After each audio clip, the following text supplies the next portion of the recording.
Marcos capítulo 4. Otra vez comenzó Jesús a enseñar junto al mar, y se reunió alrededor de él mucha gente, tanto que entrando en una barca, se sentó en ella en el mar, y toda la gente estaba en tierra junto al mar.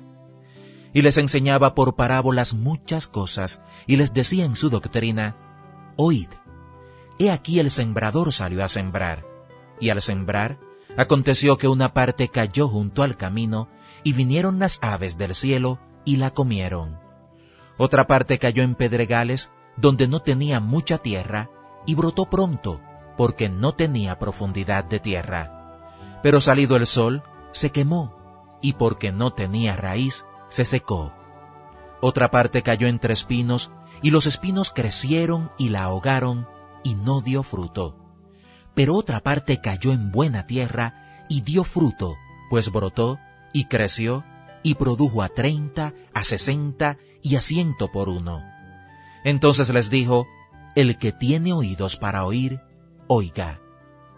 Cuando estuvo solo, los que estaban cerca de él con los 12, le preguntaron sobre la parábola, y les dijo: A vosotros os es dado saber el misterio del reino de Dios, mas a los que están fuera, por parábolas todas las cosas, para que viendo, vean y no perciban, y oyendo, oigan y no entiendan, para que no se conviertan y les sean perdonados los pecados. Y les dijo: ¿No sabéis esta parábola? ¿Cómo pues entenderéis todas las parábolas? El sembrador es el que siembra la palabra, y estos son los de junto al camino, en quienes se siembra la palabra, pero después que la oyen, enseguida viene Satanás y quita la palabra que se sembró en sus corazones.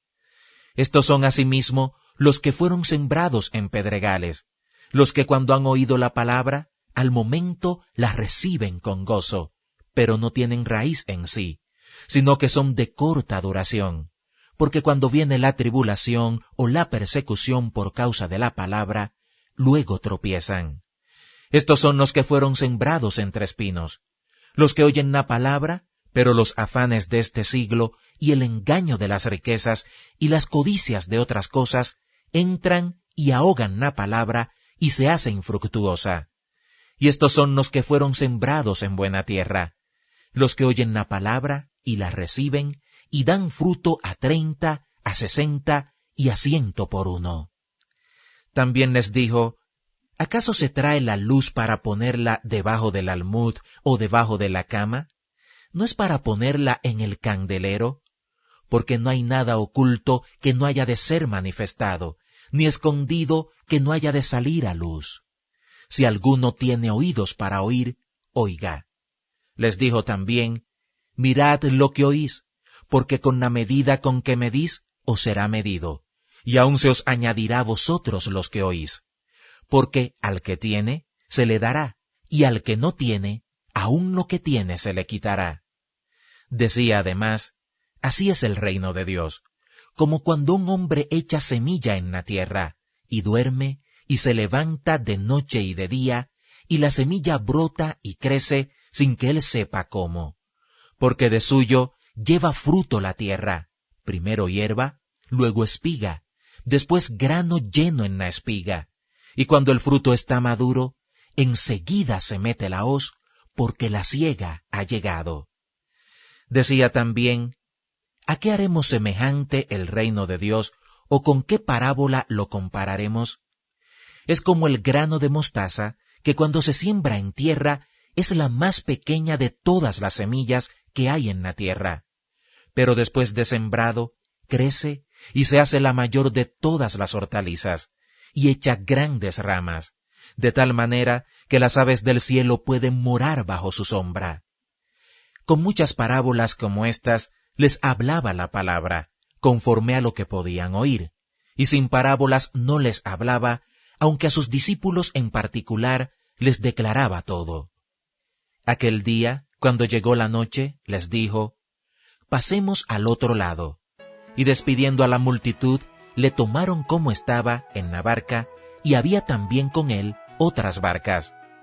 Pero se levantó una gran tempestad de viento, y echaba las olas en la barca, de tal manera que ya se anegaba.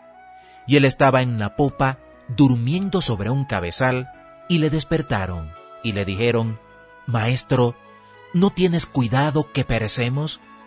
Y levantándose, reprendió al viento, y dijo al mar: «Calla, enmudece». Y cesó el viento, y se hizo grande bonanza. Y les dijo: «¿Por qué estáis así amedrentados? ¿Cómo no tenéis fe?» Entonces temieron con gran temor, y se decían el uno al otro: «¿Quién es este, que aun el viento y el mar le obedecen?»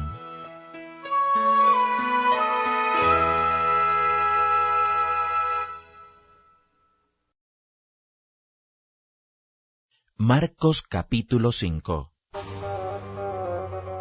Vinieron al otro lado del mar, a la región de los Gadarenos, y cuando salió él de la barca, enseguida vino a su encuentro de los sepulcros un hombre con un espíritu inmundo que tenía su morada en los sepulcros, y nadie podía atarle ni aun con cadenas, porque muchas veces había sido atado con grillos y cadenas, mas las cadenas habían sido hechas pedazos por él y desmenuzados los grillos, y nadie le podía dominar.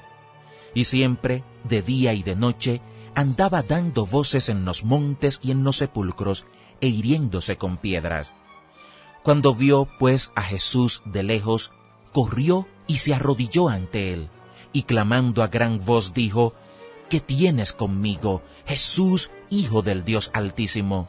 Te conjuro por Dios que no me atormentes», porque le decía: «Sal de este hombre, espíritu inmundo». Y le preguntó: «¿Cómo te llamas?» Y respondió diciendo: «Legión me llamo, porque somos muchos». Y le rogaba mucho que no los enviase fuera de aquella región. Estaba allí cerca del monte un gran hato de cerdos paciendo, y le rogaron todos los demonios, diciendo: «Envíanos a los cerdos para que entremos en ellos».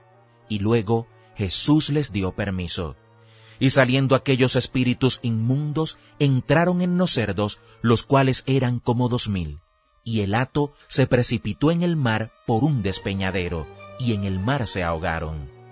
Y los que apacentaban los cerdos huyeron, y dieron aviso en la ciudad y en los campos. Y salieron a ver qué era aquello que había sucedido. Vienen a Jesús y ven al que había sido atormentado del demonio y que había tenido la legión, sentado, vestido y en su juicio cabal, y tuvieron miedo. Y les contaron los que lo habían visto cómo le había acontecido al que había tenido el demonio y lo de los cerdos, y comenzaron a rogarle que se fuera de sus contornos. Al entrar él en la barca, el que había estado endemoniado le rogaba que le dejase estar con él. Mas Jesús no se lo permitió, sino que le dijo: «Vete a tu casa, a los tuyos, y cuéntales cuán grandes cosas el Señor ha hecho contigo, y cómo ha tenido misericordia de ti». Y se fue, y comenzó a publicar en Decápolis cuán grandes cosas había hecho Jesús con él, y todos se maravillaban. Pasando otra vez Jesús en una barca a la otra orilla, se reunió alrededor de él una gran multitud, y él estaba junto al mar. Y vino uno de los principales de la sinagoga, llamado Jairo, y luego que le vio, se postró a sus pies, y le rogaba mucho, diciendo: «Mi hija está agonizando, ven y pon las manos sobre ella para que sea salva, y vivirá». Fue pues con él, y le seguía una gran multitud, y le apretaban.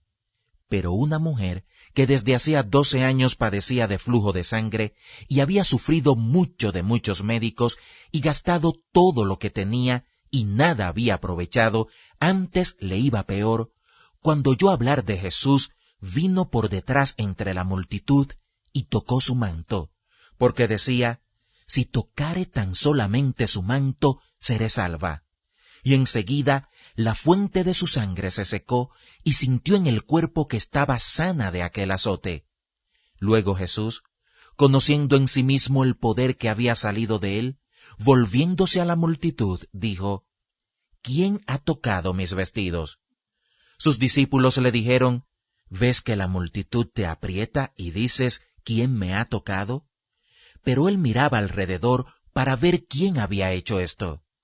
Entonces la mujer, temiendo y temblando, sabiendo lo que en ella había sido hecho, vino y se postró delante de él y le dijo toda la verdad. Y él le dijo: Hija, tu fe te ha hecho salva. Ve en paz y queda sana de tu azote. Mientras él aún hablaba, vinieron de casa del principal de la sinagoga diciendo: Tu hija ha muerto. ¿Para qué molestas más al maestro? Pero Jesús, luego que oyó lo que se decía, dijo al principal de la sinagoga: No temas, cree solamente. Y no permitió que le siguiese nadie sino Pedro, Jacobo y Juan, hermano de Jacobo. Y vino a casa del principal de la sinagoga y vio el alboroto y a los que lloraban y lamentaban mucho. Y entrando les dijo: ¿Por qué alborotáis y lloráis? La niña no está muerta, sino duerme. Y se burlaban de él. Mas él, echando fuera a todos, tomó al padre y a la madre de la niña y a los que estaban con él, y entró donde estaba la niña. Y tomando la mano de la niña le dijo: Talita cumi, que traducido es: Niña, a ti te digo, levántate. Y luego la niña se levantó y andaba, pues tenía 12 años, y se espantaron grandemente. Pero él les mandó mucho que nadie lo supiese, y dijo que se le diese de comer.